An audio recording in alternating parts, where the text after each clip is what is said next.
वाला। अभी तो आपने कुछ दुर्दशा नहीं देखी, ये तो आगे बहुत भयंकर दुर्दशा आने वाली है। इसलिए हमारे पास सब लोग आते हैं। हमको देखो, आप हम किसी से कोई गिला करते, आप हमको देखिए, आप लेन में बैठे रहे, आप हमको देखिए मतलब निगाह से और सोचिए कि हम किसी से घृणा करते।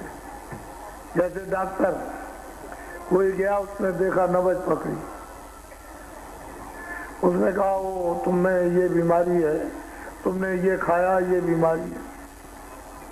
ऐसे ही जब तुम्हारे सिर पर हाथ रखते हैं तो अपने को ये पता तुरंत चल जाता ऐसे करने पर कि तुम में कितने प्रकार के कष्ट हैं और तुमने क्या क्या जघन अपराध किए, ये ऐसे हाथ रख करके मालूम हो जाता। करंट में कोई देर लगती है, ऐसे किया फट मार देगा, ऐसे किया बस सारे शरीर को एकदम से कंपायमान कर देगा। देर लगती है तो तुमको तो ये मालूम नहीं है कि बाबा जी आपको छूते हैं तो कोई बात तो है इसमें, आप तो जानते नहीं, तभी तो तुम्हारी तकलीफें समझी जाएंगी। नहीं तकलीफ कैसे समझी जाएगी? तुमने क्या प्रकार की तकलीफ है और तुमने क्या क्या कर्म किए हैं, तो उसी की तो दवा आपको मिलेगी। तो आप तो ये सब जानते नहीं, तो हमको आप देखिए, हम तो कोई भेदभाव किसी से, कोई हो, कोई आदमी हो, कोई इंसान, हमसे तो कोई भेदभाव नहीं। तो आपको ये जानना चाहिए, थोड़ा बहुत भी अगर विचार करो तो थोड़ा बुद्धि को काम में ले लो। बुद्धि ऐसी चीज है आपको मनुष्य शरीर में कि इससे बड़ी चीज और कुछ है नहीं। अगर बुद्धि अगर हटा दी जाए तो तुम आदमी किस बात के?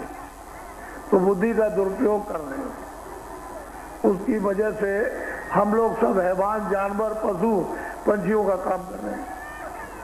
तो ये चारों तरफ से जो आपने एकदम से दरवाजे खोल लिए कि चले आओ बीमारी, चले आओ ये, चले आओ धोखा, चले आओ झूठ, चले आओ फरेब, गाली गलौज, मारपीट, ये सब, तो आपने सबको, काम को, क्रोध को, लोभ को, मोह को, सबको अंदर में बसा लिया। अब वो आपको क्या किए हुए, तबाह किए एकदम। तो हम आपके बीच में रहते हैं, ये लोग कहते हैं आकर महाराज बड़े कष्ट, बहुत तकलीफ, बड़ी बीमारी हो गई, बच्चा बीमार हो गया, स्त्री बीमार, 50,000 लगेगा ऑपरेशन में, डॉक्टर ने कह दिया 50,000 लगेगा, कहाँ से जाए, बहुत बच्चों का पालन पोषण, भोजन और कपड़े नहीं पूरे मिलते, क्या करें, मर जाए, क्या किया।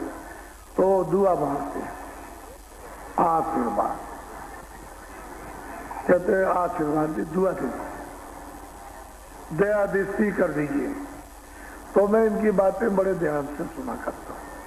ऐसा नहीं है कि आपकी कोई बात सुनूं और फेंक दूं, तो मुझे आपकी बात को सुनकर के तकलीफ होती है।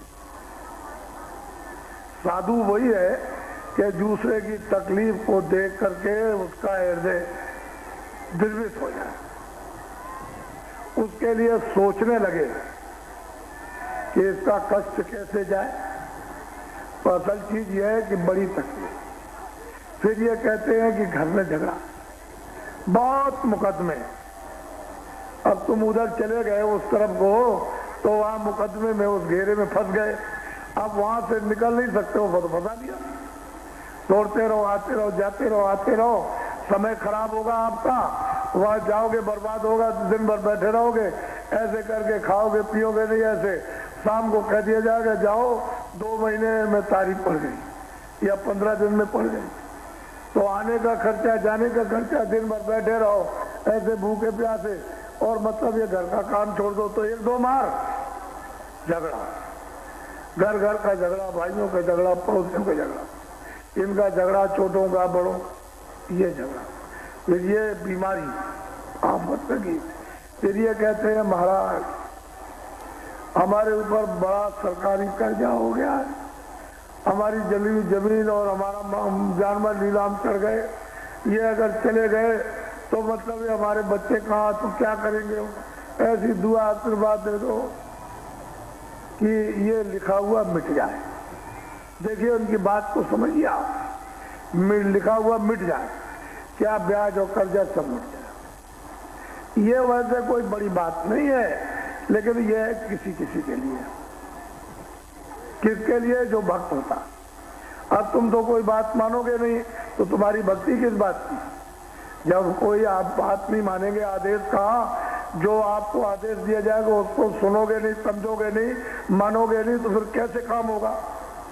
अगर बच्चा भी घर में लायक है और आदेश का पालन करता है तो माँ बाप प्यार करते हैं, और वो माँ बाप कहते रहे और बच्चा कुछ ना करे तो कौन उसे प्यार करे? ये तो तुम्हारे घर की ही दशा है। तो इतना बड़ा संकट जो आप पर, तो हम उसको ध्यान से सुनते हैं। ऐसा नहीं कि हमने ऐसे ही फेंक दिया, हम तो बहुत दिनों से विचार कर रहे हैं इस बात की। तो मेरी मोटी बात को ध्यान से सुनो। जितने लोग आए हो, तुम हिंदू मुसलमान, छोटे बड़े अमीर गरीब, इससे हमको कोई मतलब नहीं। कोई जाति हो, हमारी तरफ से कोई जाति नहीं, हमारी तरफ से तो मनुष्य जाति है। इंसान मतलब यह है कि और नहीं। अगर कहीं धोबी की दुकान शहर में लगा ले और कपड़े धोए तो उसको कोई नहीं कहेगा चले जाओ धोबी के पास, वो बैठा हुआ उस चौराहे पर। अगर कोई ब्राह्मण नाई का काम करे और सबके बाल बनाए तो लोग कहेंगे जाओ नाई के पास, जाओ बाल बना लो। तो काम की आपने क्या रखी है? जाति। उसकी जाति नहीं थी, लेकिन काम की जाति। अब नाई है, धोबी है, बढ़ई है, लोहार है, तो ये मास्टर है, तो ये मतलब ये है, तो ये काश्तकार है, इस तरह से नाम रख लिया। बाकी जाति कुछ नहीं। आदमी था। अरे भाई, जब तुम आए थे, पैदा हुए थे, तब तो तुम्हारा कोई नाम नहीं था, तो नाम तुम्हारा रखवाया गया कि भाई तो एक शकल है, उसका नाम क्या है? कल्लू, रामदीन, ये मोहम्मद नूर, ये नाम रखा गया। तो मतलब ये है कि पहले तो कोई नाम नहीं था। तुम किस जाति के हो? तो कह लगे भाई कोई नहीं।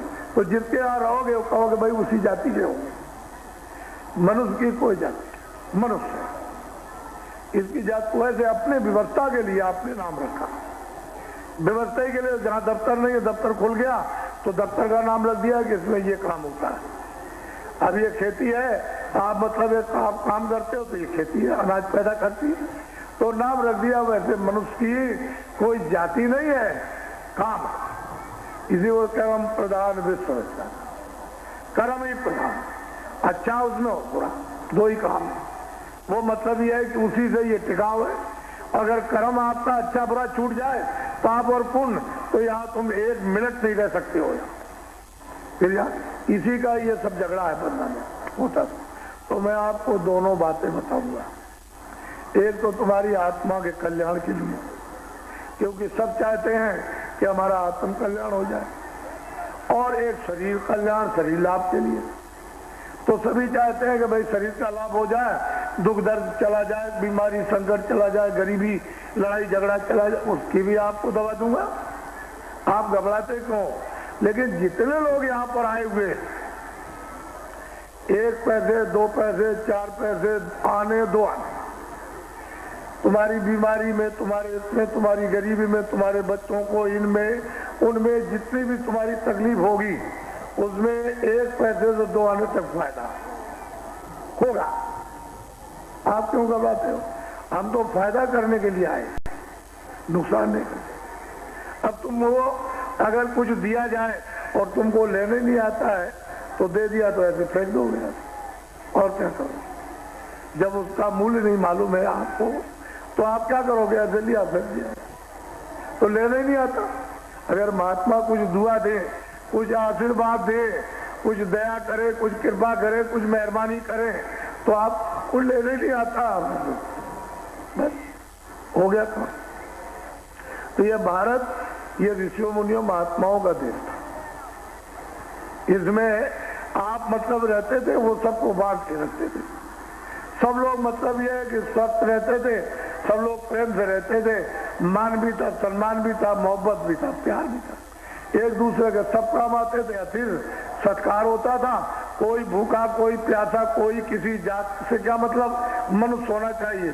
उसको भी आपके 76 चाय में शरण मिलती थी, पेट भरने को भोजन मिल जाता, तन ढकने को कपड़े मिल जाते। तो हमारा भारतवर्ष का जो मानव बड़ा उदार था, उदार था, यानी बहुत उदार। यही उसकी इस धर्म देश में सबसे बड़ी सेवा थी। और अब क्या हो गया, कृपण, सब कुछ होते हुए इतनी भी एक सुई की नोक भी न चली जाए तो फिर आपको बरकत कैसे मिलेगी? जब उदार रहोगे तो बरकत का स्रोत खुला रहेगा, और आप कृपण हो जाओगे तो स्रोत बंद हो जाएगा। मोटी सी बात है, तो आप लोग तो इसको समझते नहीं हो। मैं पहले से जरा सा आपको समझा रहा हूं, अभी तो समय पूरा हुआ नहीं, जब हो जाएगा तो घबराओ नहीं। एक सेठ थे, बहुत धनाढ्य थे। वो सेठ, उनके 4 बच्चे थे। सेठ ने कहा कि देखो, मेरे रहते रहते अगर बच्चों का बंटवारा हो जाए तो हमारे बच्चे सब, हमारे पास धन इतना है, सब खुशहाल हो जाएंगे। तो उन्होंने बच्चों की मां से कहा कि देख, अगर मैं कहीं चला जाऊं, यहाँ संसार में न रहूं, तो इतना इतना धन को और ये मकान